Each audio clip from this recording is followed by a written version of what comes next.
ભક્તો, પ્રભાશંકર પરણી ભાવનગરના દીવાનનો ઇતિહાસ તમે વાંચ્યો હશે. બહુ નાની ઉંમરમાં પોતાના માતુશ્રી મૃત્યુ પામેલા દાદી માએ પ્રભાશંકર પટણીને ઉછેરીને મોટા કરેલા, અને 82 વર્ષની ઉંમરે દાદીમાએ દેહ છોડ્યો. પણ ભાવનગર નરેશના દીવાન છે, હજારો લોકો શમશાન યાત્રામાં જોડાયા. પ્રભાશંકર પત્ની રડે બહુ. અગ્નિ સંસ્કાર પૂરો થયો, ઘેરે આવ્યા પણ રડવાનું બંધ ન કરે. કેટલાય મોટા મોટા સલાહકારો, અધિકારીઓ, પ્રધાન વગેરે સમજાવે, પણ પ્રભાશંકર રડવાનું બંધ ન કરે. અડધો કલાક, પોણો કલાક સુધી રડ્યા છે.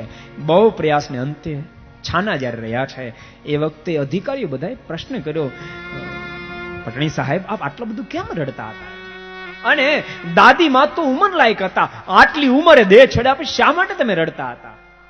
અને એ વખતે પ્રભાશંકર પટણીના મોઢામાં શબ્દો અદ્ભુત નીકળ્યા હતા. સાંભળો, સવારથી સાંજ સુધીમાં તો મારા કાને પટણી સાહેબ, પટણી સાહેબ, પટણી સાહેબો હજારો શબ્દો પડે છે, પણ બપોરે સાંજે જયારે ઘેરે આવું ને ત્યારે 2 શબ્દ મારે કાને અથડાય છે.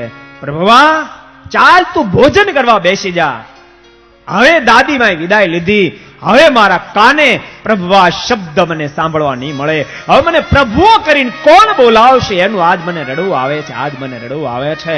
ભક્તો, યાદ રાખજો, દુનિયાના તમે સાહેબ બન્યા, અધિકારી બન્યા, પણ કોઈક મા બાપના તમે પ્રભુવા છે વાતને ભૂલી નહીં જતા, કોઈકના તમે પ્રભુવા છે વાતને ભૂલી નહીં જતા.